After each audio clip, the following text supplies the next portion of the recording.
Hello friends, welcome back to our channel. Friends, ఈ వీడియోలో మనం ఈరోజు అన్ని న్యూస్ పేపర్లో వచ్చినటువంటి ఇంపార్టెంట్ జాబ్ అప్డేట్స్ ఏందో చూద్దాం. సో ప్రతిరోజు మనం అన్ని న్యూస్ పేపర్లో వచ్చేటువంటి ఇంపార్టెంట్ జాబ్ అప్డేట్స్ అని ఒక దగ్గర చేసి అయితే మీకు అందించడం జరుగుతుంది. సో ఖచ్చితంగా వీడియోస్ని అయితే లైక్ చేయండి. చాలామంది చూస్తున్నారు కానీ లైక్ చేయట్లేదు. మీరు ఇచ్చేటువంటి లైక్స్ నాకు చాలా మోటివేషన్ అండ్ ఎంకరేజింగ్గా ఉంటాయి.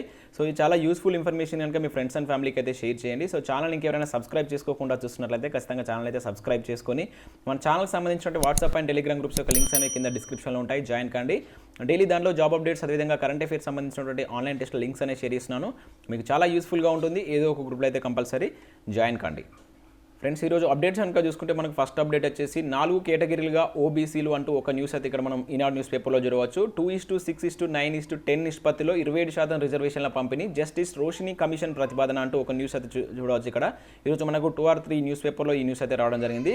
సో మనకు కేంద్ర జాబితాలో ఓబీసీలకు చెందినటువంటి 2633 కులాలను 4 కేటగిరీలుగా వర్గీకరించాలని చెప్పేసి జస్టిస్ రోషిని కమిషన్ భావిస్తున్నట్లు సమాచారం. ప్రస్తుతం ఓబీసీలకు అమలవుతున్నటువంటి 27% రిజర్వేషన్లను ఈ 4 కేటగిరీల కింద మనకి ఇక్కడ ఇచ్చినటువంటి రేషియోలో పంచాలని చెప్పేసి కమిషన్ తన నివేదికలో సిఫార్సులు చేయబోతున్నట్లు తెలుస్తుంది.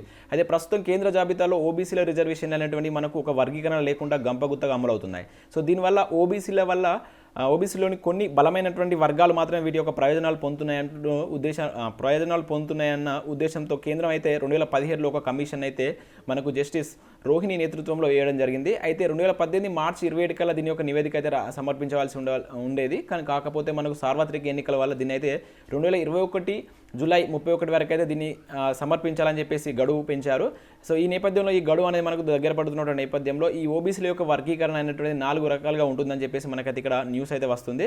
సో ఇక్కడ మీరు చూడవచ్చు. అవి వచ్చేసి మనకు 1674 కులాలు అనేది ఒక కేటగిరీ కింద ఉంటుందంట. అండ్ 97 కులాలు ఒక కేటగిరీ కింద, 328 ఒక కేటగిరీ కింద, 534 ఒక కేటగిరీ కింద ఉండబోతుందని చెప్పేసి వీళ్ళైతే చెప్తున్నారు. అండ్ ఇదే న్యూస్ మనకు సాక్షి న్యూస్ పేపర్లో కూడా చూడవచ్చు. 4 కేటగిరీలుగా ప్రతిపాదించినటువంటి కమిషన్ వచ్చే నెల నుంచి మనకు రాష్ట్రాల్లో దీని గురించి అయితే పర్యటిస్తుందట కమిషన్. సో రాజకీయంగా దీనిపై చాలా ప్రభావం చూస్తుందని చెప్పేసి వీళ్ళైతే చెప్తున్నారు. సో దీనికి సంబంధించిన టోటల్ ఇన్ఫర్మేషన్ అయితే ఇక్కడ ఉంది.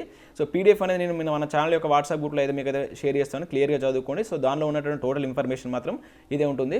అండ్ స్టాఫ్ ఇంకోటి కనుక చూసుకుంటే ఇక్కడ స్టాఫ్ నర్స్ మెరిట్ లిస్ట్లో మళ్ళీ తప్పులు అంటూ మరొక న్యూస్ చూడవచ్చు. సో ఎలిజిబిలిటీ క్యాండిడేట్లకు వెయిటేజ్ మార్కులు కట్ అంటూ మరొక న్యూస్ అయితే మనకి ఇక్కడ వెలుగు న్యూస్ పేపర్లో అయితే చూడవచ్చు. చాలా న్యూస్ పేపర్లో ఇదైతే రావడం జరిగింది. దీని మీద అయితే మనకు దాదాపుగా చాలాసార్లు దీని మీద అయితే మనకు న్యూస్ అది మధ్యలో అయితే వస్తుంది. అయితే దీనికి సంబంధించి ఇన్ఫర్మేషన్ కనుక మనం చూసినట్లయితే మనకు 2017లో 3311 స్టాఫ్ నర్స్ పోస్టులకు అయితే మనకు నోటిఫికేషన్ జారీ చేశారు. అయితే ఇందులో 70 మార్కులకు రాత పరీక్ష నిర్వహించి 20 మార్కులకు అదే కాంట్రాక్ట్ అండ్ అవుట్సోర్సింగ్ కింద అయితే వెయిటేజ్ కలిపారు. ప్రతి సంవత్సరానికి 2 మార్కుల చొప్పున.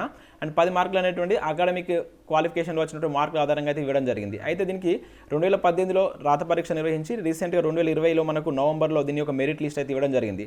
అయితే దీనిలో అప్పుడు ఇచ్చినప్పుడు ఏంటంటే ప్రైవేట్ హాస్పిటల్లో పనిచేస్తున్నటువంటి వాళ్ళకు కూడా వెయిటేజ్ కలిపారని చెప్పేసి, అంటే ఓన్లీ గవర్నమెంట్ హాస్పిటల్ వాళ్ళకి వెయిటేజ్ కలపాలి, అయితే ప్రైవేట్ హాస్పిటల్కి కూడా కలిపారంటూ మనకు కొంత న్యూస్ రావడంతో దాని మీద మళ్ళీ ఒక ఎంక్వైరీ కమిటీ అయితే ఇవ్వడం జరిగింది. సో ఆ ఎంక్వైరీ కమిటీ రీసెంట్గా దానికి సంబంధించి రీసెంట్గా అది మనకు సోమవారం రోజున ఈ మెరిట్ లిస్ట్ అయితే ప్రకటించారు. అయితే టీఎస్పీఎస్సీ దానికి కౌంటింగ్ సంబంధించి ఈ 6 క్యాండిడేట్స్ అయితే ఈ కౌంటింగ్లో అది ఏదైతే మనకు సోమవారం ఇచ్చినటువంటి రివైజ్డ్ దానిలో కూడా చాలా మిస్టేక్స్ ఉన్నాయని చెప్పేసి, సో మనకు మొదటి లిస్ట్లో వచ్చినటువంటి నేమ్ ఇప్పుడు తీసేసిండ్రు అంటూ ఇక్కడైతే వీళ్ళైతే ఆందోళన చేయడం జరిగింది. నిన్న టీఎస్పీఎస్సీ ఆఫీస్ ముందరైతే చాలామంది బాధితురాలు అయితే దీనికి సంబంధించి వీళ్ళైతే ఆందోళన చేశారు. సో దీనికి సంబంధించి మరి గవర్నమెంట్ ఎటువంటి నిర్ణయం తీసుకుంటూ అయితే చూడాలి.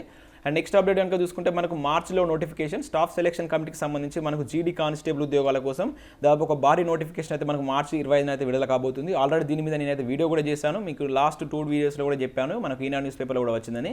మీరు ఇక్కడ చూడవచ్చు. పూర్తి వివరాలకైతే వీడియో అయితే చూడండి. దీనిలో నేను ప్రీవియస్ కట్ ఆఫ్ గురించి కూడా క్లియర్గా ఎక్స్ప్లెయిన్ చేశాను. మినిమం 45 మార్క్స్ వచ్చిన వాళ్ళకి కూడా మనకు లాస్ట్ జీడీ నోటిఫికేషన్లో అయితే జాబ్ అయితే రావడం జరిగింది. దానికి సంబంధించిన కంప్లీట్ ఇన్ఫర్మేషన్ ఈ వీడియోలో అయితే ఉంటుంది. కింద నేను లింక్ ఇస్తాను, చూడండి. ఇది కేవలం 10th క్లాస్ సర్వీస్ తోటి మీరు అయితే అప్లై చేసుకోవచ్చు. చాలా మంచి ఉద్యోగాలు, కంపల్సరీ వీటి అయితే మిస్ చేయకండి. సో ప్రిపరేషన్ అయితే స్టార్ట్ చేయండి. సో లింక్ అనేది కింద మీకు డిస్క్రిప్షన్లో ఇస్తాను, ఆ వీడియో అయితే క్లియర్గా చూడండి, మీకు అర్థమవుతుంది.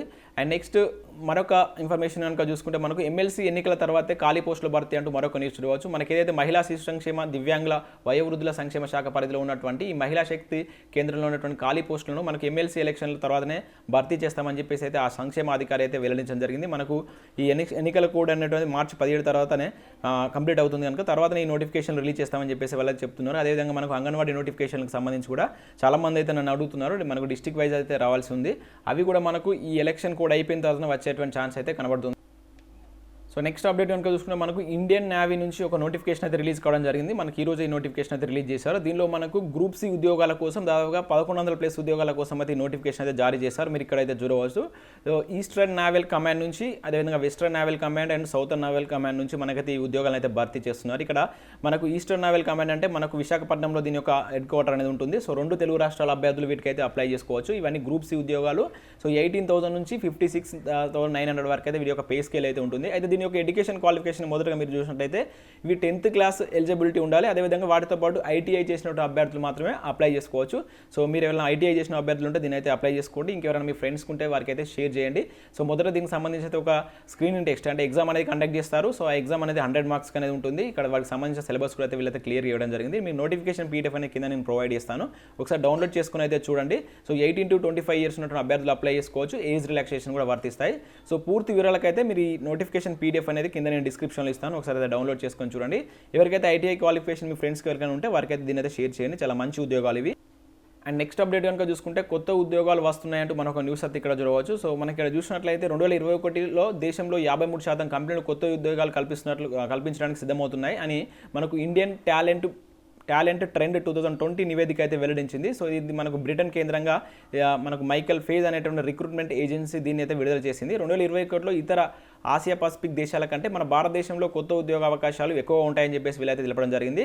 సో దాదాపుగా మనకు 42% కంపెనీలు మన భారత్లోనే ఎక్కువ ఉద్యోగాలు కల్పించే అవకాశం ఉందంటే ఇక్కడైతే మనకు టోటల్గా న్యూస్ అయితే ఇవ్వడం జరిగింది. ఆ నివేదికలో ఉన్నటువంటి ప్రధాన అంశాలు కూడా మీరైతే ఇక్కడైతే చూడవచ్చు. ఇవన్నీ మనకు ఐటీకి సంబంధించి ప్రైవేట్ రంగంలో వచ్చేటువంటి ఉద్యోగాల గురించి. అదేవిధంగా సుప్రీంకోర్టులో మనకు ట్రాన్స్లేట్ పోస్టుల కోసం కూడా నోటిఫికేషన్ అయితే జారీ చేశారు.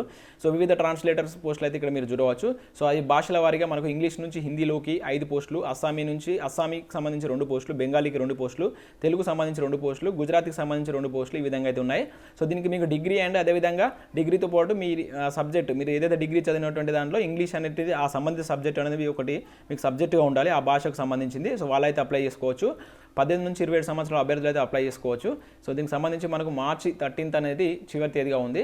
అండ్ నెక్స్ట్ ఆ 4 శాఖల్లో నో ప్రమోషన్స్ అంటూ మరొక న్యూస్ ఇక్కడ చూడవచ్చు. ఫైర్ అవుతున్నటువంటి ఉద్యోగులు, ఆఫీసర్లు.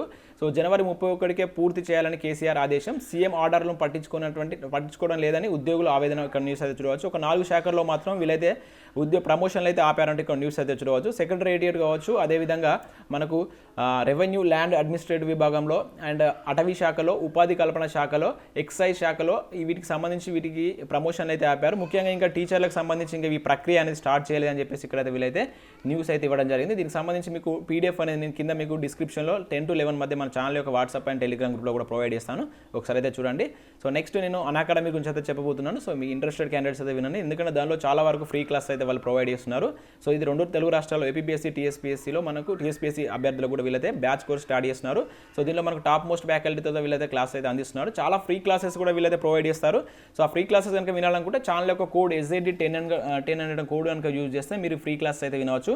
ది యాప్ లింక్ అనేది కింద డిస్క్రిప్షన్లో ఇస్తాను. డౌన్లోడ్ చేసుకొని మీ ఛానల్ యొక్క మీ యొక్క మెయిల్ ఐడి అదేవిధంగా ఫోన్ నెంబర్తో లాగిన్ అయ్యి ఏదైనా ఒక వీడియో పైన క్లిక్ చేస్తే కోడ్ అడుగుతుంది. ఈ కోడ్ ఎంటర్ చేసి ఒక 15 minutes కనుక మీరు వింటే మీరైతే యాక్టివ్ అవుతారు. సో పీసీ కోసం అండ్ ఎస్ఐ కోసం రక్షక్ అనే నేమ్ తోటి బ్యాచ్ కోర్స్ స్టార్ట్ అవుతుంది. సాధన అనే నేమ్ తోటి గ్రూప్ 2 బ్యాచ్ అయితే స్టార్ట్ చేస్తున్నారు. సో వీటికి సంబంధించిన లింక్స్ అనే కింద మీకు డిస్క్రిప్షన్లో ఇస్తాను. ఒకసారి అయితే చూడండి. అండ్ మార్క్ టెక్స్ట్ ఛాంపియన్ కూడా కండక్ట్ చేస్తున్నారు. ఈ మంత్ 28th అండ్ 27th అయితే ఉంటుంది. మార్నింగ్ 10 AM ఉంటుంది, 3 PM దాని యొక్క అనాలిసిస్ ఉంటుంది. లింక్ అనే కింద డిస్క్రిప్షన్లో ఉంటుంది. చూడండి, ప్రతిరోజు 8 to 8:30 మధ్యలో టెస్ట్ అనాలిసిస్ ఉంటుంది. దీనిలో కూడా మీరైతే పార్టిసిపేట్ చేయవచ్చు. దీనిలో మీరు ఒకవేళ ప్లస్ సబ్స్క్రిప్షన్ తీసుకుంటే కంప్లీట్ సిలబస్ అనేది ఉంటుంది. అన్లిమిటెడ్ ప్రాక్టీస్ టెస్ట్లు ఉంటాయి, అన్లిమిటెడ్ పీడిఎఫ్స్ కూడా ప్రొవైడ్ చేస్తారు, డౌట్ క్లారిఫికేషన్ కూడా ఉంటుంది. ఫస్ట్ అయితే మీరు 1 month తీసుకొని ట్రై చేయండి, నచ్చితే మీకు కంటిన్యూ అయితే చేయవచ్చు. సో ఇవి ఫ్రెండ్స్ మనం ఈరోజు చూసినటువంటి అప్డేట్స్. సో వీడియో నచ్చినట్లయితే ఖచ్చితంగా లైక్ చేసి మీ ఫ్రెండ్స్ అండ్ ఫ్యామిలీకి అయితే షేర్ చేయండి. Thanks for watching this video.